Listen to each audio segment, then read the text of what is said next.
Good morning, everybody. How are you doing? I am Scott. That is Bo. There's Cricket down there someplace. There's nobody in the co-pilot seat. It is the 13th day of December, 2022, about 7:45 in the morning. I'm not going to rant about Microsoft today. Maybe. But I did have to open this up individually, and now I have to close it individually, and to close this individually, and then I have to open this individually. Thanks to Microsoft, which I'm not going to rant about today. I'm getting I have a very short temper these days. I don't know why. How are you? Today, we are going to talk more about China. Yes, I know. I'm a one-trick pony these days. But actually, there's some developing news, which is being ignored by pretty much everyone except for Fox because of their hatred of all things China, China, China. And because they want to bring in a general, retired general, King, by the way. You might look him up with his relation to, was it Keene? It's one of those guys. Something to do with 9/11. But anyway, of course, he was using this new news to enhance the idea that we need to spend more money. He was proud to say we had bipartisan support. They always do that for the important things, the business things. They always find just enough people from the opposition to sign on to it. They had bipartisan support to increase Joe Biden's defense spending proposition by a total of $49 billion more. $49 billion more, which raises it to $870-something billion. Is the proposal now for defense spending for the 2023 budget. Now, interestingly enough, they're complaining because that wasn't enough.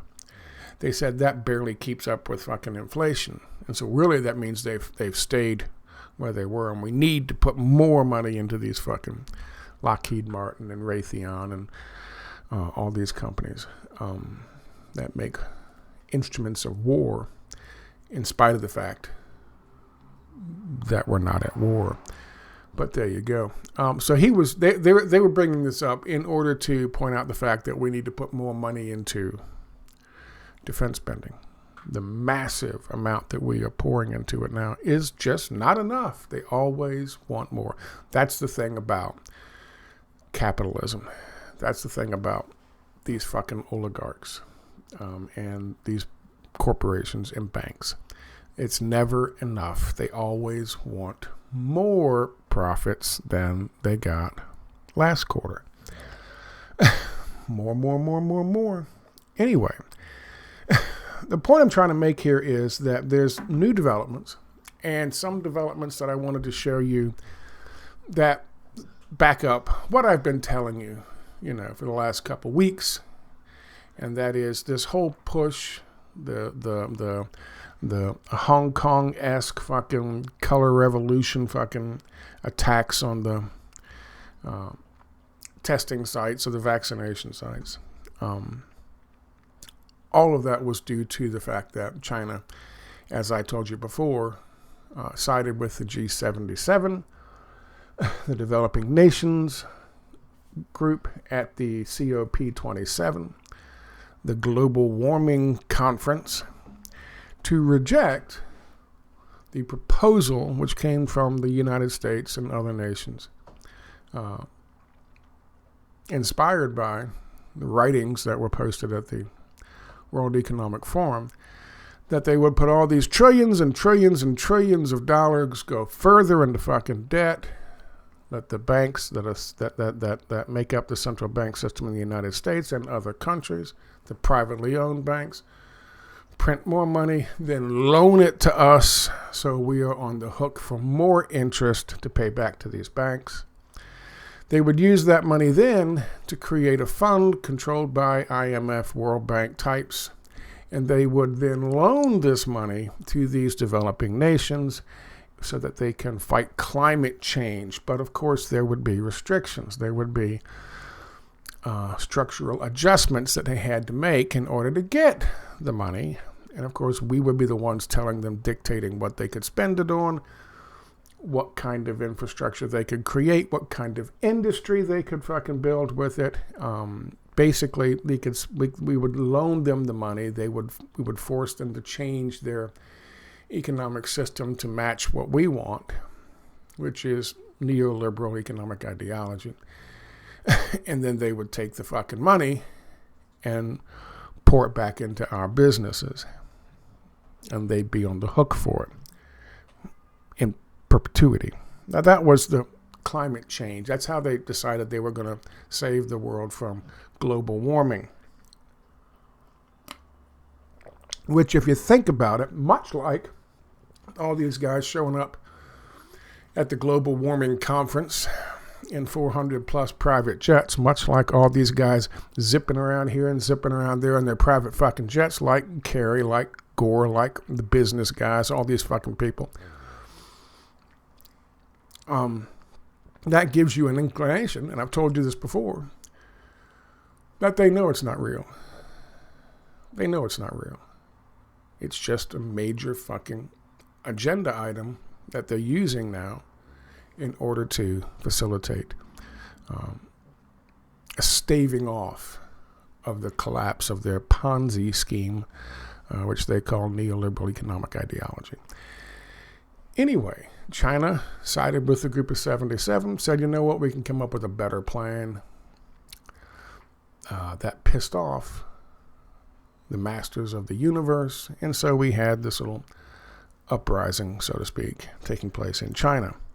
A bunch of fucking fanatics who've been brainwashed at a young age to want to bring in, to open up the borders, to let hot money speculators come in like George Soros, to fucking, privatize everything, to neoliberal, to bring in the glorious business elites, the John Galts of the world, into China. And so we've brainwashed these kids to do that, and so we set them loose, and they attacked soft targets of opportunity, and filmed it. Then, of course, there was some pushback, and they filmed the pushback, and they showed the fucking pushback, but nothing else, not them attacking fucking civilians just doing their jobs. And all of a sudden, we have Chinese oppression cracking down on freedom-loving Chinese people. That's how we work. That's what we do. Because we can't compete on a level playing field in terms of our ideology. Because our ideology is slavery. Our ideology is fucking creating oligarchs. Our ideology is it's savage capitalism. And the rest of the world doesn't want it. We can't compete. I talked about that the other day. The reason we can't compete is because we have allowed the disease of corporatism to infect our fucking governments, local, state, federal level. These business leaders dictate what our policies will be. Not just fucking domestic policies, but also foreign policies.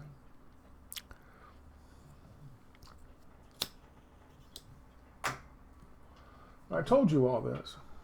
And I showed you some evidence of it, and I showed you articles about what happened at the COP27 and China fucking standing with the group of 77. Let's do a little update, shall we? Now, the biggest news from folks like, CNN's not talking about it at all. The only thing CNN's talking about in terms of China right now is there's a U.S. chip curb at the World Trade Organization. They're calling it protectionism. New York Times They're talking about as COVID spreads fast, Beijing isn't in lockdown, but it feels like it. I seriously doubt COVID is spreading that fast. So the New York Times isn't saying much about it. They are talking about Sam Bankman-Fried. He's been arrested in the Bahamas. I will tell you right now, if there's ever a stupid show trial that might be worth fucking watching, it's going to be this one. This will be the most ludicrous show trial you've ever seen. You thought fucking Ghislaine Maxwell was that thing was a joke. This is going to be ridiculous. Absolutely ridiculous. But Fox News, Sunday Morning Futures with Maria Bartiromo. I hope I'm pronouncing that correctly. She did do a long segment on this, an 8-minute segment, where she brought in fucking, was it Keene? Retired General Keene, talking about how they need to, Jack Keene, need to put more money into the military to send a message to China. Why? Because China has now cut deals with Saudi Arabia and Mohammed bin Salman to trade oil for the Chinese yuan, however you pronounce that, the Chinese currency, as opposed to the U.S. dollar. And that is a major development. Have a listen to the beginning of this. Welcome back. Chinese dictator Xi Jinping just back to what he is calling a milestone meeting with Saudi Prince Mohammed bin Salman after telling Arab leaders on Friday that he wants to buy oil and gas with the Chinese yuan instead of the U.S. dollar, furthering his goal to internationalize the Chinese currency and replace the dollar as the reserve currency of the world.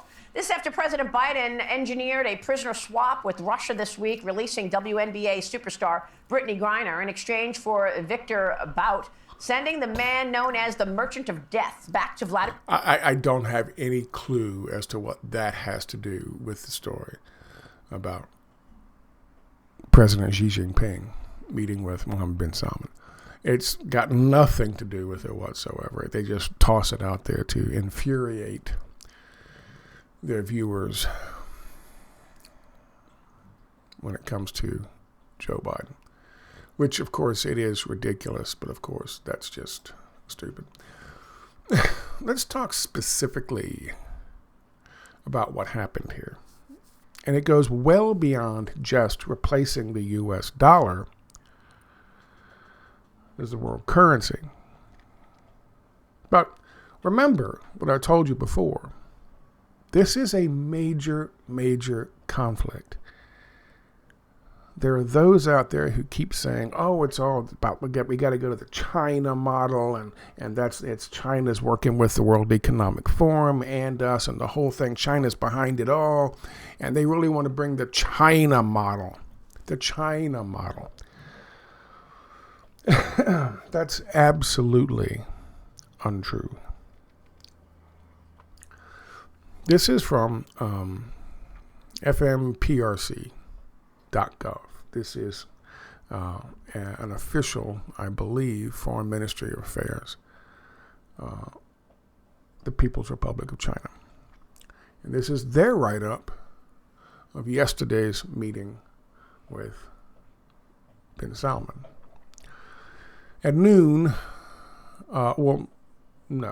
this is their write-up yesterday of a December 8th meeting.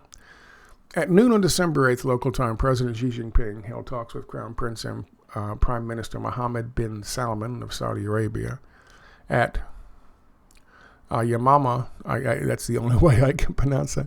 Yahama Palace in Riyadh. I can't pronounce that. I'm sorry. On behalf of King Salman bin Abdulaziz Al Saud, Crown Prince Mohammed bin Salman extended warm welcome to President Xi and expressed sincere congratulations on the success of the 20th National Congress of the Communist Party of China, CPC, and on Xi's re-election as General Secretary of the CPC Central Committee. President Xi noted that Saudi Arabia is an important member of the Arab and Islamic world. It is also a key and important force in the multipolar world and China's important strategic partner in the Middle East. In recent years, China-Saudi Arabia relations have maintained a high level of growth. The international and regional situation is undergoing profound and complex changes, making strategic and overarching importance of Saudi-China relations more prominent. China takes the development of its relations with Saudi Arabia as a priority in its overall foreign relations, in particular, its diplomacy in Middle East. China will work with Saudi Arabia to achieve each other's national rejuvenation, forge stronger synergy between the developing initiatives, which we'll talk about in a second, deepening practical cooperation in all areas, increase communication and coordination in international and regional affairs, and achieve even greater progress in the China-Saudi Arabia Comprehensive Strategic Partnership. This is a big one. This is a big one on a number of levels. Notice in here that they say, right off the bat, President Xi stressed that China firmly supports Saudi Arabia in upholding its sovereignty, security, and stability. This is an important distinction between China's, and I've said this many times in the past, between China's approach to diplomatic ties, strengthening diplomatic ties, and ours. They understand that each nation state wants to, by their own fucking politicians, and of course it's a big thing for their fucking population. They want to understand that they are going to maintain their own sovereignty, their own identity, their own rule of law, their own fucking customs, their own domestic economic ideology, whatever that may be.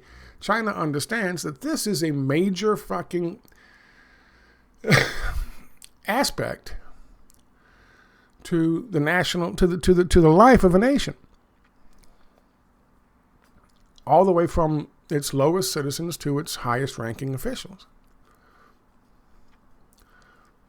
They also understand that that is the exact opposite of what we and the IMF and the World Bank and the World Economic Forum it is the exact opposite of what they are offering. Ergo, it's a very easy thing for them to come in and make a better deal, to offer a better mousetrap.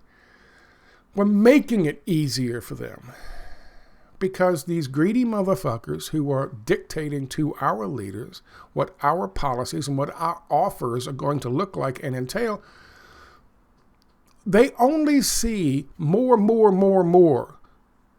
And we can grab more if we force them into taking this fucking deal and taking this fucking loan. Be it for deindustrialization or reindustrialization or for climate change or for whatever, or because we regime changed them and we've bought off our fucking general that we've put in place, like, say, I don't know, Egypt. That's the only currency that they understand. Because that's what gives them the ability to dictate and to be sure there's going to be stability in the future for them to invest or reap the investment that they've already made. Do you understand what I'm saying? That's what they want. That's their fucking, those are their terms. China is free from that. And because they have equal fucking economic power in the world that we do now, they're simply able to make a better offer, one that is more desirable to these nations. It's not just fucking Saudi Arabia, too. We'll talk about that in a second. Let me read a bit of this for you so you understand what we're talking about. This is, again, straight from China's Foreign Ministry of Foreign Affairs page. President Xi stressed that China firmly supports Saudi Arabia in upholding its sovereignty, security, and stability, and supports Saudi Arabia in pursuing a development path suited to its national conditions. China supports Saudi Arabia's major development initiatives, such as Vision 2030. More on that in a second. And the Middle East Green Initiative, and will actively participate in Saudi Arabia's industrialization and contribute to the diversified development of its economy. That's a big one. What we are offering is basically deindustrialization. Deindustrialization, and then make them dependent on our agribusiness, make them dependent on our businesses and industrial products, and then, build free trade zones where their citizens are forced to work for 38 cents a day or some shit in this ever increasing race to the fucking bottom in terms of who's going to offer big business the best fucking deal to come and fucking set up a sweatshop in their country. I've talked about this since this whole thing, since I became aware of the Great Reset. And I said, this is not about, it's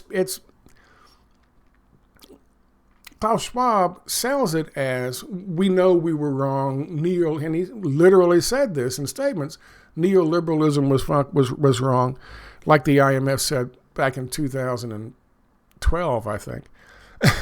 It's not working, so we need to come up with a new, better thing that's more all-inclusive and raises more people and raises people up.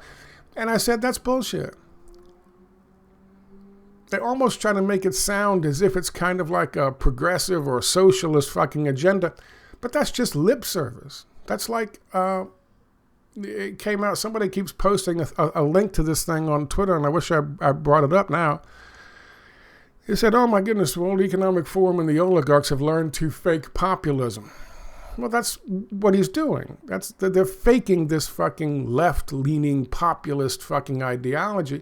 But if you look at what they're at the core of what they're doing, they're just simply making sure that the people with the pitchforks and the torches don't rise up. Because they literally said, and again, this is what he actually said coming out of his mouth, he's looking at all of these movements, like Black Lives Matter, but most importantly, like the Yellow Vest movement and the fucking Occupy movement, which he mentions both of those.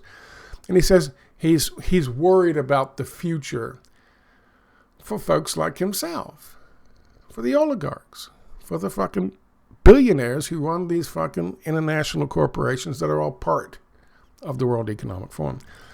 So that was the problem. So here was the solution. Let's fake this fucking revolution of ideology, and we'll push it through with things like fucking COVID-19, pandemics, and fucking global warming. And before people realize what's going on, we'll have them on lockdown. Figuratively, I guess, and literally. That's their plan. China's is 100% different. It's in the opposite direction. Again, it's about business.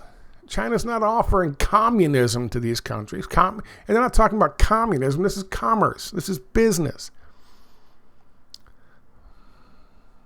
But this is the kind of business where they say, your nation is your nation. And you want to build your nation. You want to strengthen your nation. Well, we can do that, and we can strengthen Saudi Arabia's industrialization. Think about that. one fucking offer comes to you and says you have to deindustrialize, you got to open your fucking markets to top money speculators, you got to privatize everything, you got to fucking sell off your fucking assets, you got to get your own fucking agricultural fucking community off the fucking land and send them into working sweatshops someplace so our agribusiness can come in and take over and take ownership of the land and do whatever the fuck we want to with the land. That's our fucking offer. The other offer comes in and says, your country is your country to run, and we're going to help you build your industrial base. We're going to rise up your fucking middle class. Whose offer are you going to take? And your business is your business. Your national sovereignty is intact. We don't dictate to you what you do. Which offer do you take? Now, I've said that before, talking about the group of 77. Let me show you real quick, and we'll get back to that in a second. Excuse me. We'll get back to that in a second. Xi Jinping, before he went and talked to Mohammed bin Salman, Xi Jinping was cruising around Africa. And he went to a conference and he talked to a bunch of fucking leaders from different countries. He met with the South African president, the president of South Africa. This is the group of 77, group77.org. Number 110 is South Africa. Who else did Xi Jinping talk to? Let's see. South Africa, Lofty Dreams, Mauritian. The Mauritian president. Is Mauritia? Is that a thing? Am I misreading it? Or is that even actually a country? Oh, yeah, it is. There it is. I'm guessing it's this one. No, here it is. Number 76. Here it is. Mauritanian. My fault. Mauritanian. And Mauritania, number 77. Who else did he speak with? Senegal's president. Senegal. I can't read. What the fuck am I doing? Here's Senegal right here, number 144. We can keep doing this if you like. Algeria. Is Algeria a member of the group of 77? Algeria is number 2 in the group of 77. Tunisia. How about Tunisia? Is Tunisia in the group of 77? Tunisia's 123rd. Interestingly enough, the group of 77 has 134 members. Seems like it's kind of popular, wouldn't you say? Anyway, my point is, he's doing exactly what I said he was going to be doing. They went to them. They said, you don't have to accept this fucking shotgun wedding at the COP27. And that pissed off our fucking masters of the universe. Because that represents a massive amount of control and money. To save the planet. All being orchestrated by these business leaders and politicians from all over the westernized world. The neoliberal westernized world. Who flew in their private fucking jets. Which spew in an hour in the air more fucking carbon into the atmosphere than your car does in a year. Wonder if Greta has her own plane now. I'm sure she does.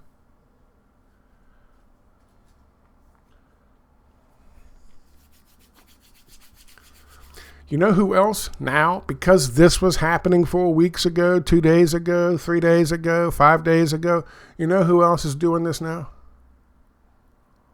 1 day ago, CNA, U.S. President Biden to meet African leaders. We're going to be holding our own conference. Okay, listen. Yeah, that's right. Yeah, they got a better fucking deal, but I can make sure your daughter goes to Yale. That's the kind of fucking offer we make.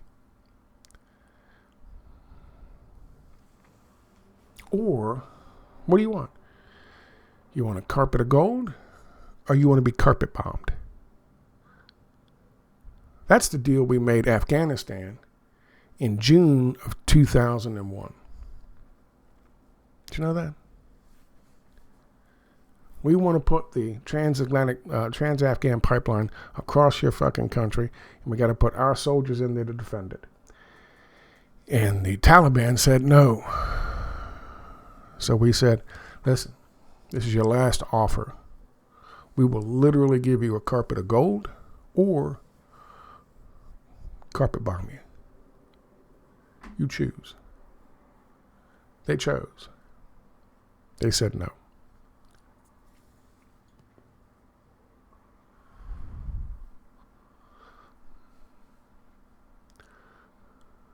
This is a major, major development. Let's see if they'll get over this thing in a second. I don't. Let's move on. Putin in the middle of the war on Ukraine. The swap has been widely criticized because it did not include Marine veteran Paul Whelan, who Russia has kept locked up for the last 4 years on claims of espionage. Joining me right now to address all of that is retired four-star General Jack Keane. He is the chairman of the Institute for the Study of War and a Fox News. Institute for the Study of War. Look at her hair. Jesus Christ. Jersey hair. I love this guy's a fucking ghoul, man. I love his Ukrainian flag.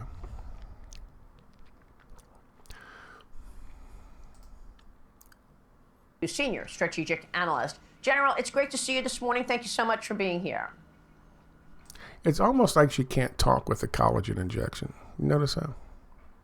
Yeah, great being here, Maria. I want to zero in on this meeting that Xi Jinping had with Arab leaders. Tell me the significance of this meeting and the significance of him now talking more about buying oil and gas from the Saudis with the Chinese yuan. Yeah, well, first of all, President Xi was always going to have a relationship with Saudi Arabia and the Middle East. He's completely dependent on Persian Gulf oil, 62%. And he's the world's largest importer of oil writ large. But what is actually happening here, because the Biden administration's missteps with Saudi Arabia and the Arabs in general and going immediately to appease Iran at the beginning of the administration, the Chinese clearly recognize that there's a vacuum here and they want to fill it. And the Arabs also recognize that they're not sure the United States is going to be there for them as they have been in the past. This is a relationship that goes all the way back to Franklin Delano Roosevelt at the end of World War II.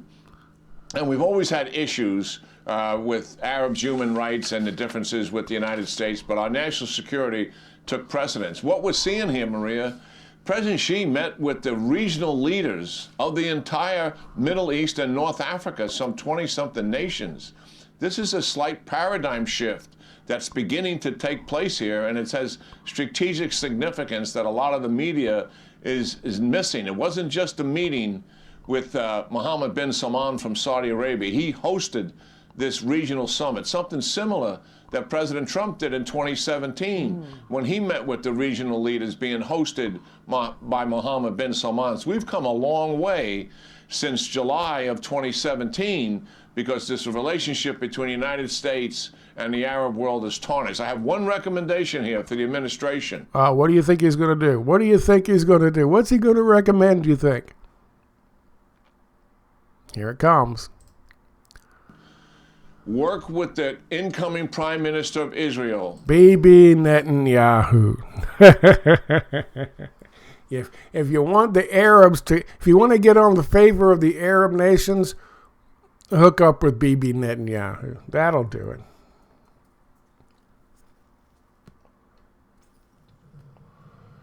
aside from that, he's right. And his timeline is actually correct as well. Few people know this, but fewer people know this than should. When Mohammed bin Salman was in the process of taking over, because in 2012 the king was, and so he was going to become the next king of Saudi Arabia at the age of 31. We have our hooks into Saudi Arabia. We have our influencers in Saudi Arabia. And he had come out and said and decided that it was time to open up Saudi Arabia. The old ways of doing business in Saudi Arabia were no longer going to be sufficient. He wanted to open up their fucking markets. He wanted to open up their investments. That was his whole plan 2030. And when he first announced this in 2017, and then, of course, meets with the president and all these people, and I told you the other day in a video, was running around meeting with all of these celebrities and business leaders and lower-level politicians. He was doing a whole tour de force here in the United States. Everybody had to be seen and take a picture and shake the hand of Mohammed bin Salman, because he was going to open up the greatest fucking prize of neoliberalism in the history of neoliberalism. Saudi Arabia was finally going to be opened. He was going to throw the doors open and just let them come rushing in. I talked about that the other day. And I realized that I didn't provide enough information for you. This is from 2017 or 2016. This is from, hard to read, but 2016, late 2016. Let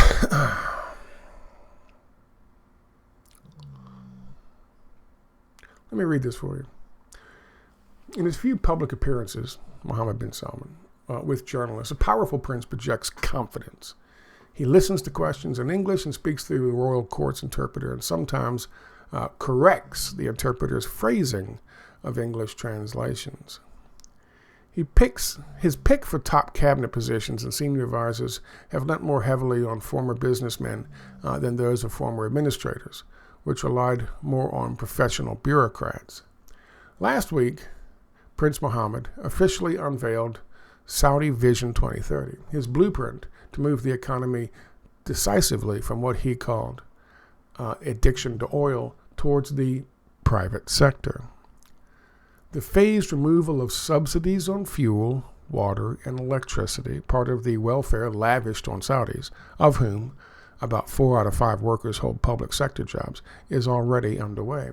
The new plan includes earning non-oil income from private investments and privatization, and setting up the largest sovereign wealth fund in the world. The idea is to create millions of new jobs and raise the participation of women in the workforce from 22% to currently to 30% by 2030.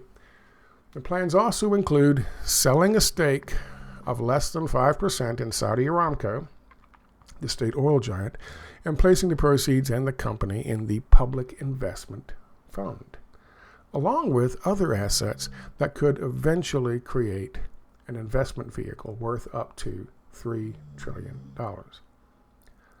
Another ambitious target, listen carefully, is to locally source 50% of Saudi military procurements, part of the third largest defense budget in the world, by 2030, up from a mere 2% now. So he wants to spend tons of fucking money, open up the markets, buy a bunch of fucking weapons from the United Kingdom, United States, and other places. But he started to walk that back. This was 2016, 2017. He's meeting with President Trump. Everything's all well and good. He starts to walk that back. Here is another article. This one being more. This is obviously yesterday, and it goes in with this one. Let me finish this real quick. Now, that's what we were doing. That's why everyone was so high on fucking Saudi Arabia there for a while. And then, of course, well, let me finish this. Then, of course, what happens? As I covered in real time while it was happening, the Jamal Khashoggi story, turns out that this big plan of his to essentially neoliberalize Saudi Arabia, he starts walking parts of it back.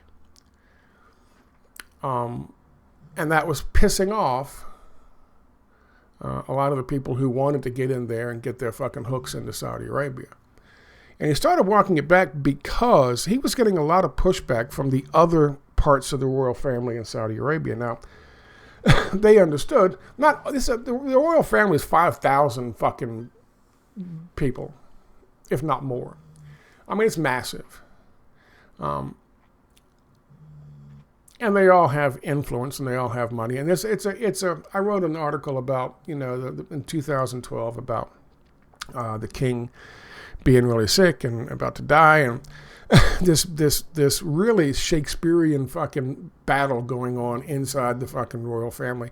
It is Shakespearean. I mean, it's something that I don't know if maybe in Thailand or something, but very few people pay attention to what's going on with the leadership in the kingdom in Thailand.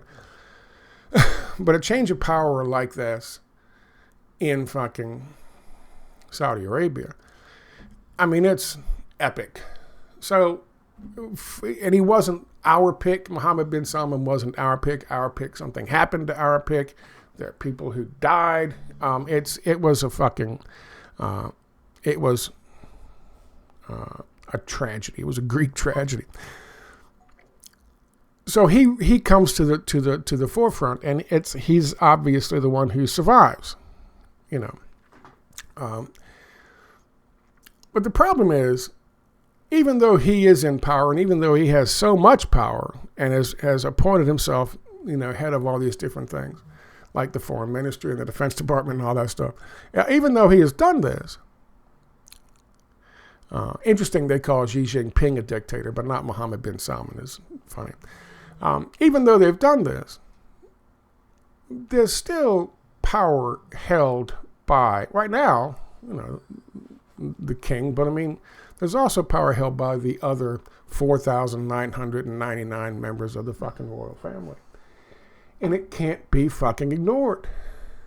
Now, whether it's because of tradition or whether it's because they understand what bringing in neoliberal economic ideology and these fucking hot money speculators like Soros and all those people, whether it's they understand that is going to eventually cut them all out, all of them, and hand over power to World Economic Forum or to the IMF or whoever.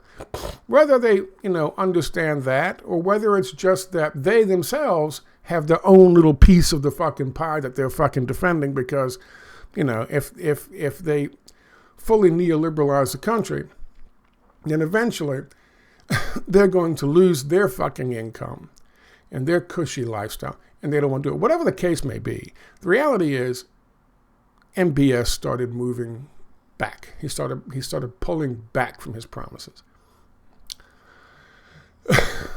That was not well received in the United States. And I covered this back then.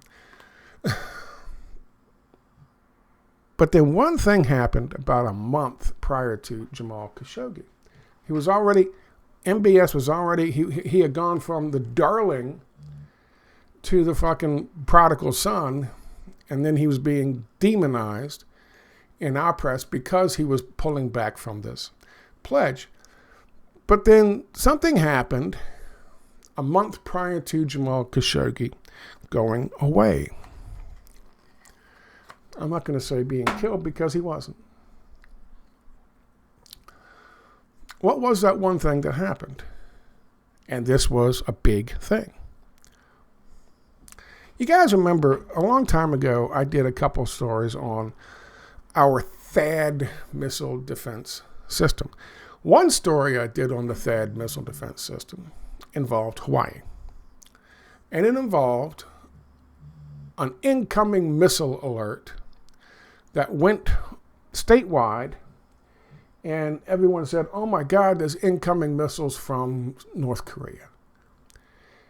There were all kinds of stories. If you guys remember this, there were all kinds of stories. One story was a father putting his own daughter down a fucking manhole into the fucking sewer system because he had no idea what the fuck to do. Turns out, we were trying to, even before Japan had opened up its changed its laws so that it could start arming itself again. We were trying to sell something called the THAAD missile defense system to Japan. So now THAAD, you have to understand what that is. THAAD, or at least this iteration of it, is an all-inclusive system. They have batteries on the land, and they also utilize missile defense systems on boats that are within the fucking area. They are automatically linked into each other. So that once a threat comes in, the THAAD system automatically takes over. And it does a number of things, including warning civil defense systems that there's an incoming missile into the fucking area, so that the ships at sea and the land-based missile system, THAAD missile defense systems, all react to it, target it, and defeat it. In theory, it's a brilliant idea, as well as automatically informing civil defense so that they can get the people to rush to the fucking shelters or dump their kids in sewers or whatever the hell the case may be. So when the Japanese guy comes over to make the determination, they give him a fucking demonstration. Unfortunately, what they forgot to do was inform civil defense that it was a test. So when the THAAD system kicked in and the drones, or whatever the fuck they were missed by both the boats and the fucking landboard system, the fucking civil defense thing thought it was an actual fucking attack from Korea. And it was reported, as, oh my God, breaking news. North Korea has launched fucking at Hawaii. It was reported that way on national news, briefly, until we had to, correct that shit. It was a mistake. It was a stupid mistake. And the test didn't go well. None of the THAAD tests went well, ever. That's why you don't hear much about THAAD anymore. Anyway, that was the THAAD missile defense system. 1 month prior to Jamal Khashoggi going missing, I can do all this off memory, but I can't tell you what I had for lunch yesterday. 1 month after before Jamal Khashoggi goes missing,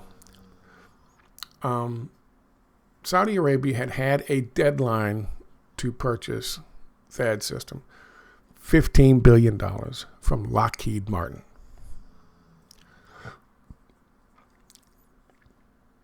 The deadline came and went. They contacted the Saudis. The Saudis were in contact with the Russians for the S-400, which, by the way, actually does work well.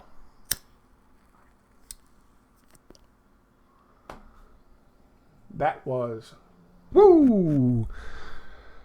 big doings.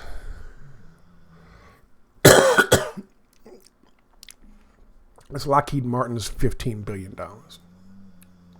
By the way. I wrote an article back then. This article. Beyond Obvious, Lockheed Martin's Khashoggi's Shakedown of Saudi Arabia, October 13th, 2018. We talk a little bit in the article, I talk a little bit in the article about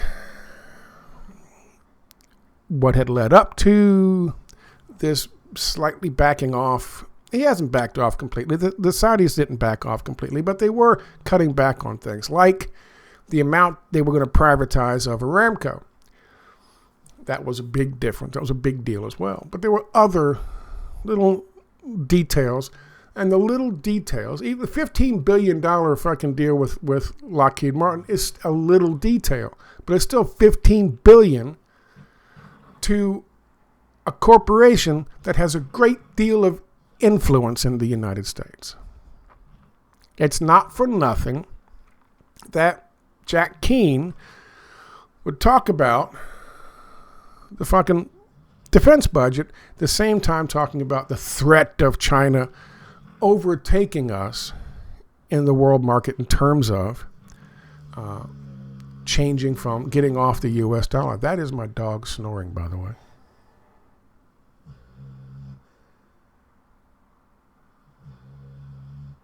Is anything more pleasant than listening to your dog snore? I don't know if there is. Okay, so where are we at? Here's the interesting thing.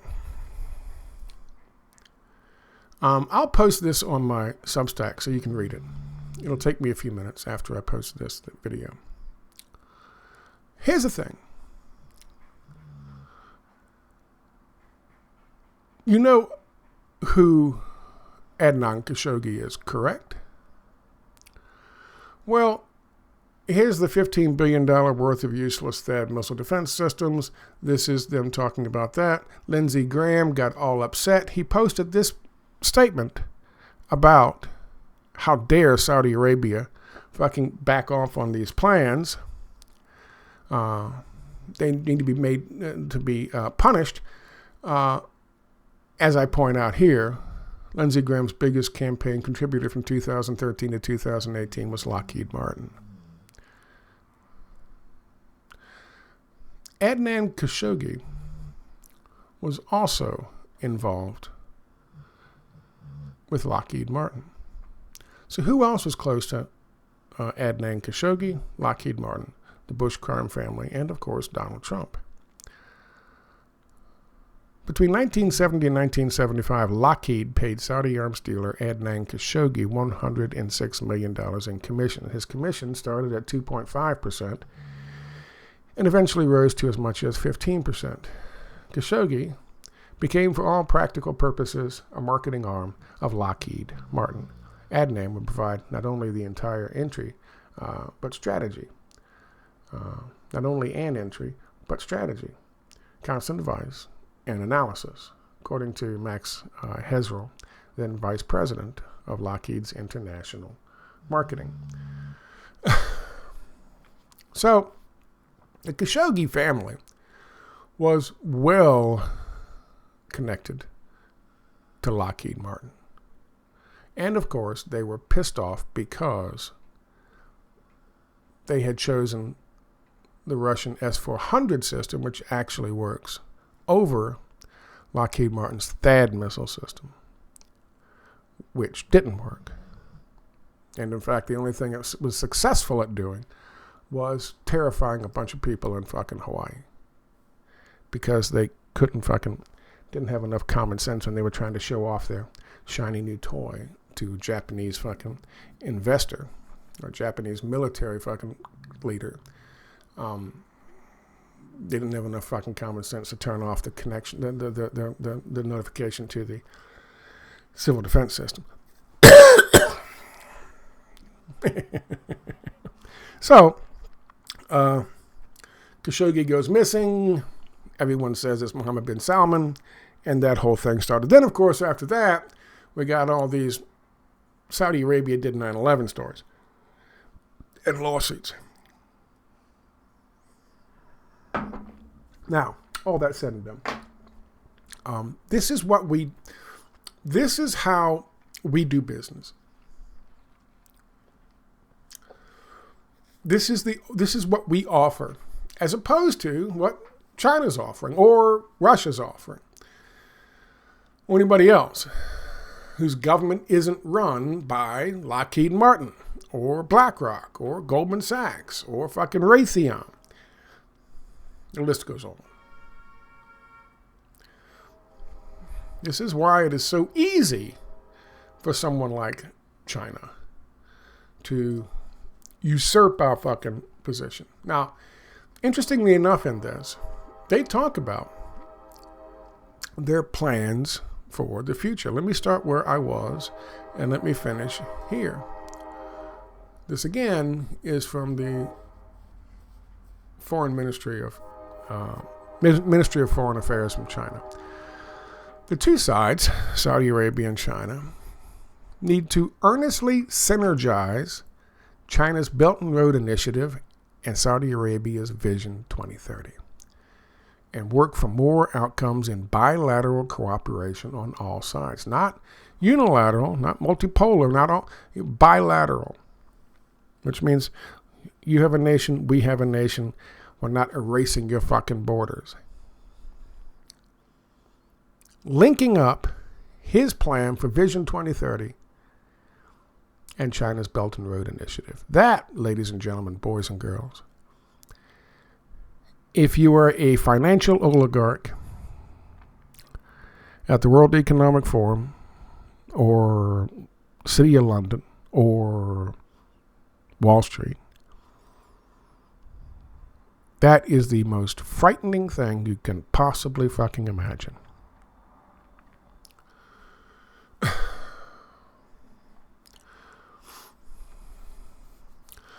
China will increase communication and coordination with Saudi Arabia on energy policy, expand their scale of crude oil trade, enhance cooperation and on exploration and development, and deliver on the Sino-Saudi Guli Ethli, whatever that is, complex project, and other large-scale energy cooperation projects.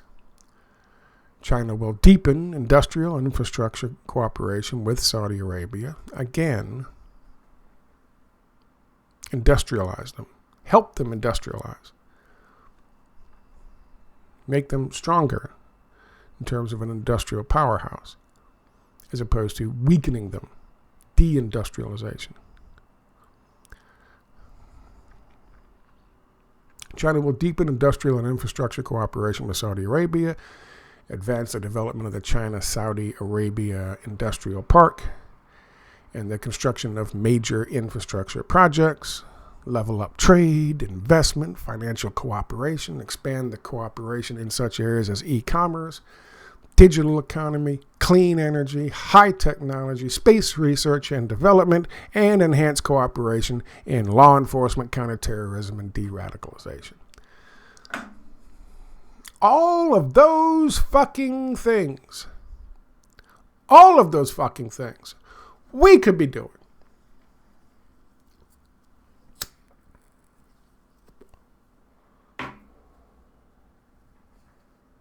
All of those fucking things we could be doing.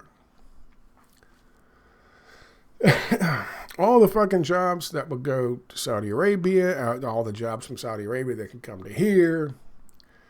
All the fucking, imagine, I mean, to rebuild the fucking American steel industry. To beyond its levels where it was in the 1940s and the 1950s.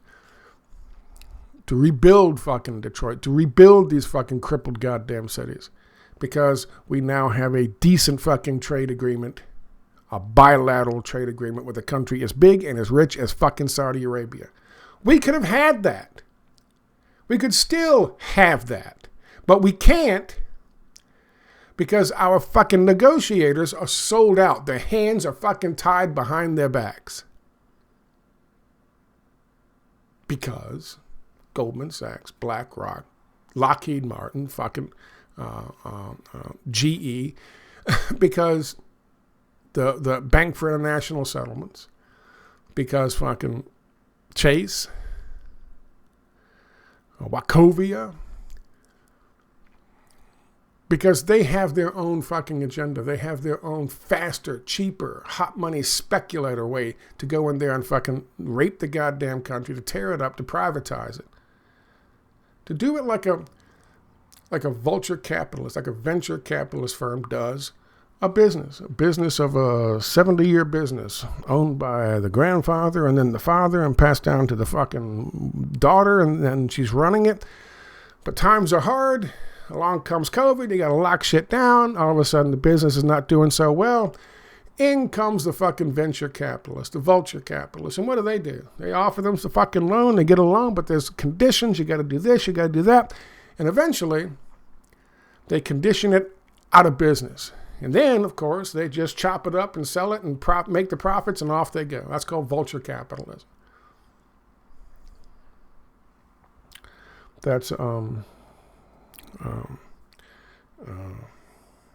there's a name for that. I'll think about it in a minute while I'm talking about something else.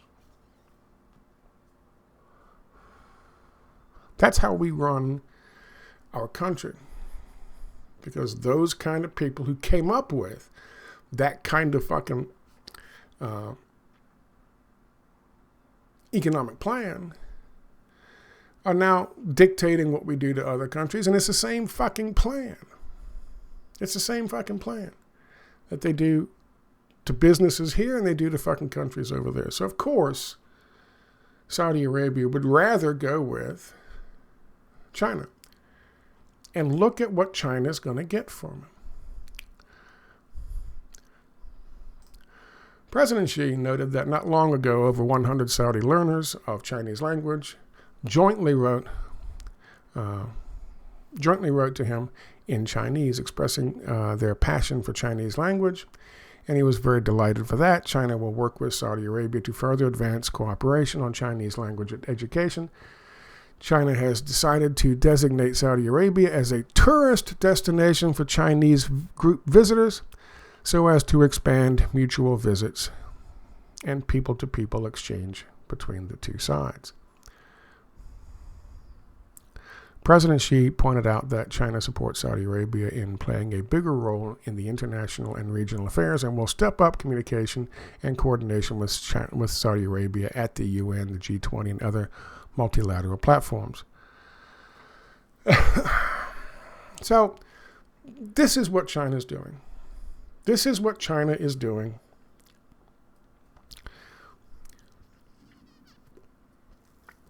That is clearly pissing off not only masters of the universe and our lovely oligarchs, but also those people who serve them. This is why, no, we are not, the World Economic Forum is not trying to the plan isn't to make the world into the Chinese model. The plan is to put an end to the Chinese model. That is the plan. So that there's only one left.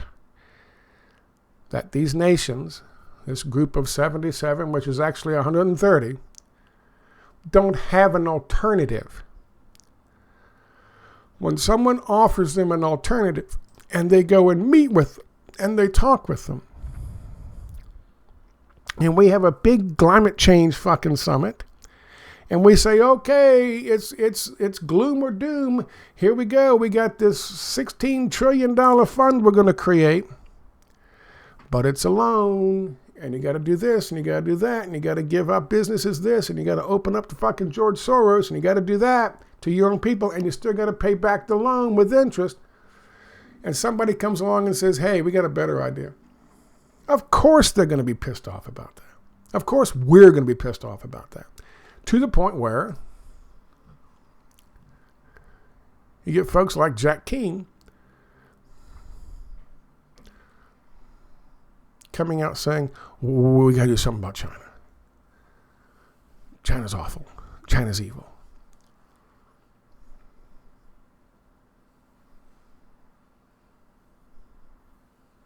But it doesn't matter.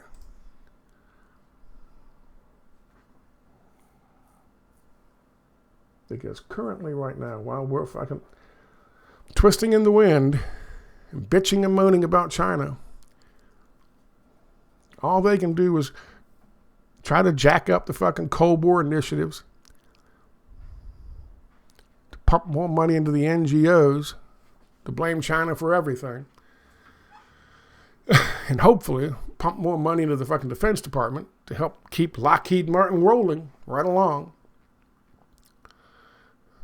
The world is turning. The world is turning. And they are turning against us. But it's not because of the American people. It's not because of they don't hate us for our freedoms. It's very simple. They don't like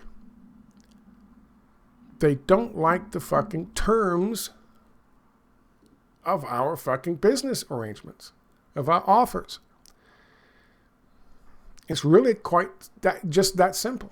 If we didn't have those demands, if we didn't demand neoliberal structural reforms, if we didn't demand austerity measures on their fucking people, if we didn't demand handing over their fucking public fucking assets to privatize them so our oligarchs could get fucking rich and Elon Musk could get fucking richer, if we didn't do those things,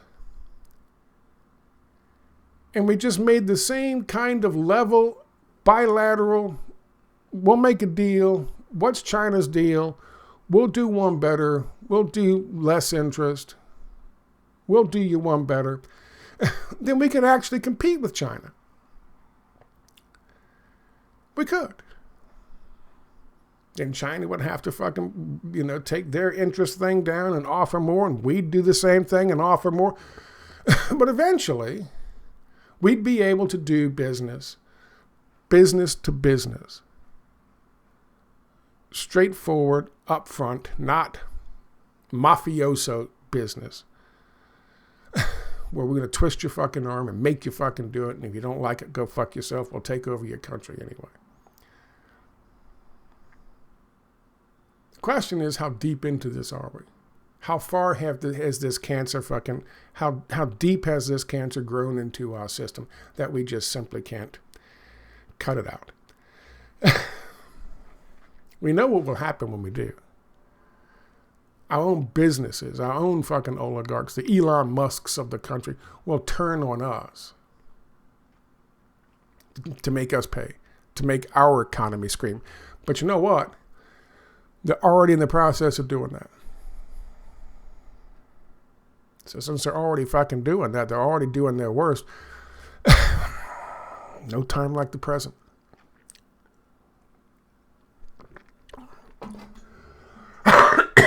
That's as straightforward as I can make it.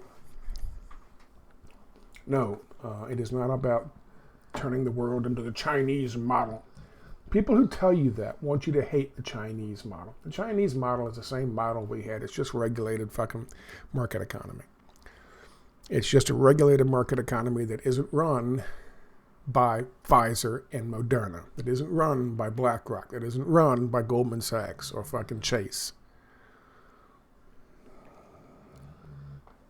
Where Microsoft doesn't feel like they have the ability to just demand whatever, that your fucking possession, your fucking computer belongs to them. That doesn't happen in China. It doesn't happen in a lot of countries across the world. And if the G77 becoming the G132 doesn't tell you that we are on the wrong side of this, nothing will. Nothing will.